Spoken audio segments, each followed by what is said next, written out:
শুক্রবার যে ঘটনা ঘটল সেটাকে আপনারা কিভাবে ব্যাখ্যা করবেন, অথবা সেটাকে রাষ্ট্র কিভাবে ব্যাখ্যা করবে? আমার মনে হয় না এ ধরনের ঘটনা আমার স্মরণকালে আমি কখনো শুনেছি। একজন মানুষ মারা গেছেন, মারা যাওয়ার পর তার কবর হয়েছে, সেই কবর থেকে তার মারা যাওয়ার প্রায় 2 সপ্তাহ পরে কবর থেকে তার লাশ তুলে সেটাকে পেটানো হয়েছে এবং তাকে আগুন দিয়ে জ্বালিয়ে দেওয়া হয়েছে। এ ধরনের ঘটনা আপনারা কখনো আপনাদের জীবদ্দশা শুনেছেন কিনা আমি জানি না, কিন্তু আমরা শুনলাম এবং আমরা তার ভিডিও দেখলাম বিভিন্ন সোশ্যাল মিডিয়ায়। এবং সেই ঘটনা কোথায় ঘটল? আমাদের দেশের একটা জেলায়, রাজবাড়ী জেলায় সেখানে ঘটল এবং ঘটতে দেওয়া হলো। ঘটতে দেওয়া হলো বললাম এই কারণে, এটা যে ঘটবে সেটা কিন্তু এর কদিন আগে থেকেই বোঝা যাচ্ছিল। কারণ যারা কাজটা ঘটিয়েছে তারা কিন্তু গত বুধবার দিন তারা প্রেস কনফারেন্স করেছে। প্রেস কনফারেন্স করে বলেছে তারা এটা একটা ঘটনা ঘটাবে। প্রশাসন 2 পক্ষের মধ্যে মীমাংসা করার চেষ্টা করেছে। মীমাংসা হয়েছে কি হয় নাই সেটা তো আমরা 2 দিন পরে শুক্রবার দিনে দেখতে পেলাম। প্রশাসনের ভূমিকাটা কি ছিল? তারা কি থামানোর চেষ্টা করেছিল? কি হবে না হবে সেটা যখন ঘটবে তখন তো আপনি বুঝতে পারবেন না আগে থেকে। ঘটনাটা কি আমি আপনাদেরকে আরো একবার একটু ছোট করে বলি। যাকে নিয়ে ঘটনা তার নাম নুরুল হক, কিন্তু তাকে এলাকাবাসী চেনে মুরাল পাগলা হিসেবে। উনি রাজবাড়িতে ওনার একটা আস্তানার মতো আছে, যেটাকে অনেকে মানে খানকা বলে, অনেকে এক একজন এক একটা বলে। এবং উনি ধর্মের নামে এমন কিছু কাজ করছিলেন যেটাকে ঠিক ধার্মিক লোকেরা মেনে নিতে পারছিল না। যেমন উনি কি বলছিলেন, উনি নিজেকে ইমাম মেহেদি দাবি করছিলেন এবং উনি আরো অনেক কিছু বলছিলেন। কোরআন শরীফ সম্পর্কে ওনার কিছু নেতিবাচক কথা ছিল, অনেক কিছু ছিল যেটাকে ঠিক প্রকৃত মুসলিম বলা যায় না কোনোভাবেই। তিনি মারা যাওয়ার পর উনি যখন বেশ বয়স হয়েছে, উনি দীর্ঘদিন, উনি কিন্তু অনেক বয়স হয়েছিল, এবং যখন ওনার বার্ধক্যজনিত কারণে উনি মারা গেছেন শেষ বয়সে এসে। মারা যাওয়ার পর উনি কিছু কথা বলে গিয়েছিলেন ওনার শিষ্যদেরকে, যে ওনাকে কবরটা দিতে হবে মাটি থেকে উপরে, মানে মাটি গর্ত করে ওনাকে কবর দেওয়ার কথা বলেন, উঁচু জায়গায় কবর দিতে বলেছিলেন, মাটির সমতলের চেয়ে উপরে, এবং সেভাবেই তার কবর দেওয়া হয়েছিল। উনি মারা গিয়েছিলেন গত মাসের 23 তারিখে, এবং তার লাশটাকে মাটি থেকে কয়েক ফুট উঁচুতে রেখে তার উপর মাটি দিয়ে ঢেকে দাফনের মতো করা হয়েছিল। এবং ওনার এগুলো আমাদের প্রচলিত ইসলাম ধর্মের যে নিয়ম কানুন তার সঙ্গে কিন্তু একদমই মেলে না। এটা নিয়ে আপত্তি ছিল, এবং তার আপত্তিরই কারণ হিসাবে গত শুক্রবার ওই বাড়িতে হামলা হয়েছে, মারামারি হয়েছে। তারও কিছু অনুসারী ছিল, তারা প্রতিরোধ করেছে, এবং এই মারামারিতে একজন মারা গেছে।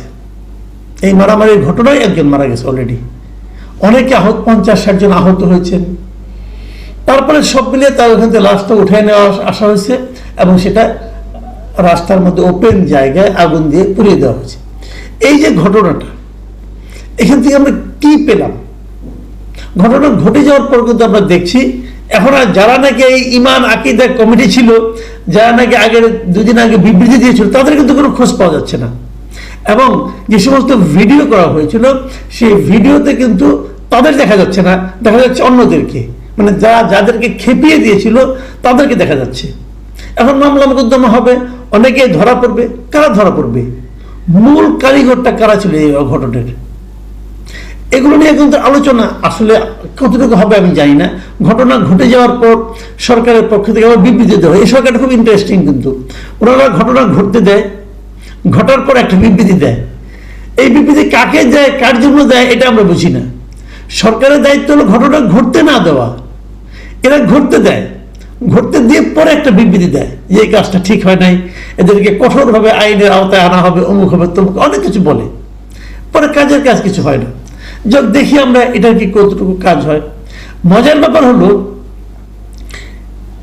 এই মাজার ভাঙা নিয়ে আমাদের এখানে এর আগেও প্রায় 100 মাজার কিন্তু ভাঙা হয়েছে এই সরকারের আমলে, এবং এর প্রত্যেকটা ঘটনার সঙ্গে আমরা দেখেছি যে জামাতে ইসলামের নাম কিন্তু বারবার এসেছে। এটা এই কারণে এসেছে, এই যে মাজার, যারা মাজারের মানে যারা নাকি মাজারপন্থী যে সমস্ত লোকজন আছে, জামাতে ইসলাম মাজারপন্থী চিন্তাকে মানে আপনার সমর্থন করে না, তারা মাজার বিরোধী। তো এই কারণে তাদের নাম এসেছে। তারপরে আমরা কিন্তু দেখেছি প্রায় শতাধিক মাজার কিন্তু আগুন দিয়ে পুড়িয়ে দেওয়া হয়েছে। তো সেক্ষেত্রে এটাও কি সেরকম কিছু হয়েছিল? এই ব্যাপারে জামাত একটা বিবৃতি দিয়েছে। জামাতের সেই বিবৃতিটা আমার মনে হয় আমাদের একটু দেখা উচিত। জামাতের সেই বিবৃতিতে কয়েকটা জায়গায় বেশ মানে তারা খুব দৃঢ়ভাবে বলেছেন, আমি আপনাদেরকে একটু পড়ে শোনাই। তারা বলেছেন, নুরুল হক এখন মৃত, তার জীবদ্দশায় যা কিছু করেছেন তার জন্য তিনি আল্লাহর কাছে জবাবদিহি করবেন, কিন্তু এভাবে লাশ কবর থেকে তুলে পুড়িয়ে দেওয়া ইসলাম অনুমোদন করে না। এই ঘটনার মাধ্যমে মানবিক ও ধর্মীয় মূল্যবোধ লঙ্ঘিত হয়েছে।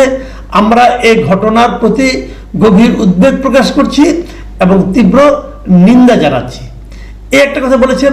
এবং তারপরে জামাতের এই বিবৃতিতে, জামাতে ইসলামের কেন্দ্রীয় কমিটির এই বিবৃতিতে আরেকটা কথা বলা হয়েছে যে এই ঘটনার সাথে জামায়াতে ইসলামীর নাম জড়ানোর চেষ্টা অত্যন্ত দুঃখজনক, অনাকাঙ্ক্ষিত ও অনভিপ্রেত।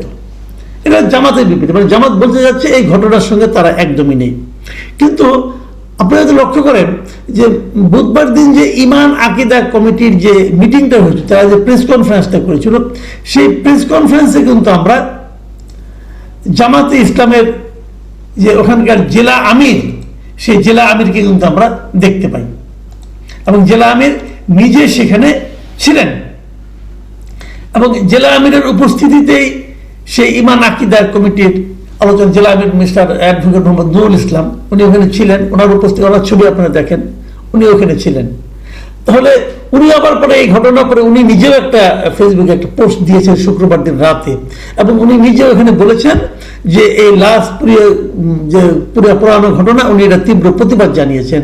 এমনকি মুরাদ পাগলার দরবার শরীফে হামলারও উনি প্রতিবাদ করেছেন। তো হামলার প্রতিবাদ করলেন, লাশ পোড়ানোর প্রতিবাদ করলেন। আগের দিন, দুদিন আগে প্রেস কনফারেন্স উনি কি বলেছিলেন সেগুলো খেয়াল করেন। তারা কিন্তু এই ঘটনা নিয়ে কিন্তু আলোচনা করছে। এবং তারও চেয়ে বড় কথা, উনি হয়তো নিজে ওখানে লাশ তোলার সঙ্গে ছিলেন না, কিন্তু যারা এখানে লাশ তোলার কাজটা করেছে, উন্মত্ত লোকজন করেছে, তাদেরকে খেপিয়ে দেওয়ার কাজটা কে করেছিল? এই ইমান আকিদা কমিটি কিন্তু করেছিল। তারাই কিন্তু এখন হয় কি, অনেক সময় একটা কথা বলি, যেমন ধরেন আপনি একটা উন্মত্ত ষাঁড়কে একটা ফসলি ক্ষেতের মধ্যে ছেড়ে দিলেন। এখন ষাঁড়টা যে ওখানে কি করবে, ওই ক্ষেতের কোন অংশ খাবে, কোন অংশ খাবে না, অথবা কাকে গুতাবে, কাকে ধরবে, এটা কিন্তু আপনি বলতে পারেন না।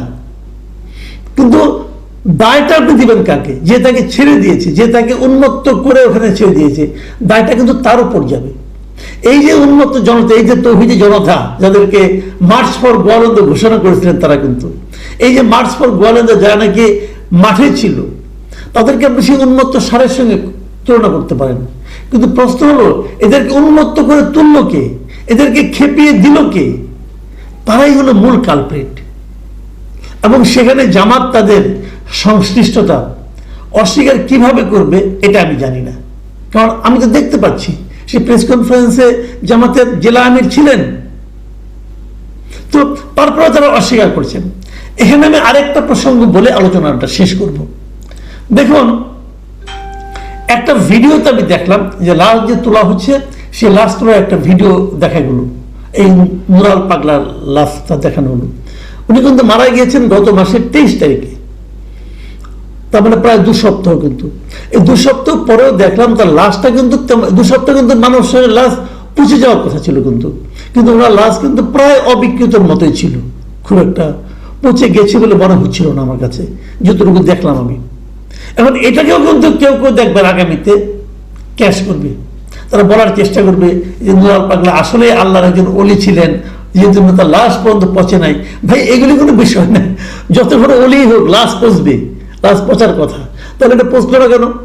এমনও তো হতে পারে যে উনি বলে গিয়েছিলেন যে আজকাল কিন্তু অনেক ধরনের এই আপনার পচন নাশক কিন্তু কেমিক্যাল পাওয়া যায়, আমরা যেটাকে সহজে বলি এই নানা রকম কেমিক্যালি বাজারে কিন্তু পাওয়া যায়। এই ফরমালিন টরমালিন বলি না আমরা, ফরমালিন না আরো উন্নত মানের কেমিক্যালও পাওয়া যায়, যা দিয়ে নাকি লাস্ট প্রায় বেশ কিছুদিন পচন নিরোধের অবস্থায় রাখা যায়।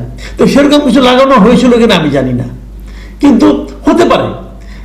এখন এতে প্রবলেমটা কি হচ্ছে, প্রবলেমটা বলি। দেখেন, আগে ছিল সে একজন ভণ্ড, মুরাদ পাগলার কর্মকাণ্ডকে আপনি ইসলামের দৃষ্টিতে ভণ্ডামি ছাড়া আর কিছু বলতে পারেন না, তো ভণ্ডামি ছিল। কিন্তু এখন কি হবে, দেখবেন কয়েকদিন পরে সে পীর হয়ে যাবে, এবং তার ওই যে আস্তানা ওটা দেখবেন যে মাজার শরীফে রূপান্তরিত হয়ে গেছে কয়েকদিন পরে। এখন অনেকে হয়তো বলতে পারেন এই পুরো কাজটাই হয়তো প্রি প্ল্যান্ড, এটাও কিন্তু হতে পারে। কিন্তু আপনি যেভাবে যাই বলেন না কেন, আমাদের মানুষ তো হুজুকে মাতে, হতেও পারে, কিন্তু যেভাবে আপনি যাই বলেন না কেন, মূল ঘটনাটা হলো এই ঘটনাটা ঘটতে দেওয়া হলো কেন, ঘটতে দেওয়ার পেছনে কে ছিল, এই দুইটা জিনিস যদি আপনি আইডেন্টিফাই করতে না পারেন, আগামীতে এগুলো আরো ঘটতে থাকবে। দেখুন, মুরাদ পাগলা যা করছিলেন সেটা ভণ্ডামি, মুরাদ পাগলাকে নিয়ে যা যা করা হচ্ছে এগুলো ইসলামের নামে আরেক ধরনের ভণ্ডামি। ইসলাম এই কোনোটাকেই সমর্থন করে না। কাজে ইসলামের নামে যারা ভণ্ডামি করে তারা আসলে নিজের স্বার্থ উদ্ধারের চেষ্টা করে, তারা আসলে ইসলামকে কায়েম করতে চায় না, ইসলামকে মানুষের কাছে শান্তির ধর্ম হিসেবে প্রচার করতে চায় না। এই সমস্ত ভণ্ডদের থেকে আমাদেরকে সতর্ক থাকতে হবে। প্রিয় দর্শক, এখন এ পর্যন্তই। আমরা অপেক্ষা করব, দেখব সরকার কি ভূমিকা এখানে নেয়। আল্লাহ হাফেজ।